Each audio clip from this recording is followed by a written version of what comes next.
Soumaïla Galantéry, la trentaine révolue, est vendeur de cartes de vœux à Adjamé Liberté. Un commerce qui lui a permis à l'époque de faire de bonnes affaires. Avant, dans le temps, on pouvait vendre du 20 décembre jusqu'à fin février, on peut vendre au moins 2004. Toute l'année passée, les cartes de vœux, on pouvait vendre au moins 100 000 à 150 000. Eux du Saint-Valentin seulement. Aujourd'hui, la donne a changé et les cartes ne se vendent plus comme avant, malgré l'engouement suscité autour de la fête des amoureux. Par rapport à plusieurs années en arrière, cet engouement n'est pas aussi de taille. Aujourd'hui, avoir 10 000 les cartes de vœux, c'est difficile. Les raisons de cette désaffection, l'Internet et le niveau d'études des jeunes. Les NT ont pris quand même le dessus sur les livres, peut dire sur les mots, les petits mots. On transmet généralement dans les SMS ou bien si la personne aime beaucoup les réseaux sociaux, aller sur l'Internet pour lui envoyer des messages d'amour. L'avènement des TIC, donc avec Internet, rapidement on s'est établi une carte avec une belle photo, une belle image et qu'on peut transmettre donc à son bien-aimé, sa bien-aimée. Il y a aussi des SMS qui fusionnent de partout. Le vrai problème, c'est que les jeunes d'aujourd'hui ne savent pas écrire. Quand on écrit, on laisse des traces. Donc, sur le chat, bon, c'est passager, c'est vite fait.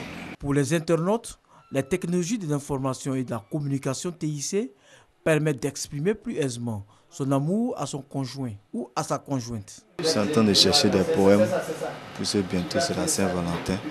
Je suis en train de chercher des poèmes qui vont avec l'histoire avec ma chérie, pour pouvoir vraiment lui donner des phrases pour la Saint-Valentin. Malgré le développement des technologies de l'information et de la communication, rien ne peut remplacer les cartes. Internet, c'est pour juste puis faire des recherches. Une histoire de cœur, je pense que ce soit un truc physique, un truc qui marque. Quand on remet à cette personne, la personne garde. Même quelques années plus tard, quand on voit cette carte, on pense à la personne qui nous a offert la carte. J'étais en lutte avec celui qui est mon mari actuel. Donc j'ai cherché une très belle carte et qui était parfumée, dépliable. Je lui ai envoyé la carte. Et j'arrive chez lui, il était étudiant à l'époque. J'arrive chez lui et je vois qu'il a reçu une autre carte aussi, qu'on déplie, mais qui n'avait pas la même valeur que la mienne. Alors j'ai ri et j'ai dit, mais écoute, j'ai gagné la course là. Parce que pour moi, là, tu as ouvert, tu as senti le parfum qu'il y a dedans, il s'est bien marré. Des personnes préfèrent exprimer de vive voix leur amour. À tout moment, j'exprime mon amour. Pour ce jour-là, ça sera de vive voix. Lui témoigner vivement mon amour de visu, c'est-à-dire qu'il est en face de moi et puis je lui dis que je l'aime. Moi, en tout cas, je préfère qu'on le dise de vive voix.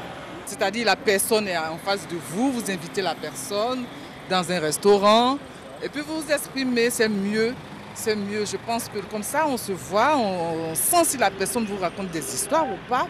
Les cartes de vœux étaient également une occasion pour la Poste de Côte d'Ivoire de faire de bonnes affaires. Ce que la Poste peut offrir justement, ou va offrir, c'est que vu que les volumes de courrier sont en train de baisser, il y a un autre volume qui est en train de monter en puissance, c'est les volumes de colis et paquets.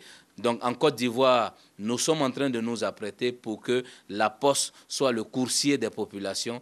Les éditions de Saint-Valentin à venir vont voir la Poste en train de livrer des bouquets de fleurs, des cadeaux d'amour et pourquoi pas d'autres types de cadeaux. Comme on le voit, ils sont nombreux les jeunes qui utilisent les technologies de l'information et de la communication pour exprimer leur amour à leur conjoint ou conjointe. Toutefois, les cartes de vœux restent la seule voie durable pour d'autres pour se remémorer les bons souvenirs d'amour.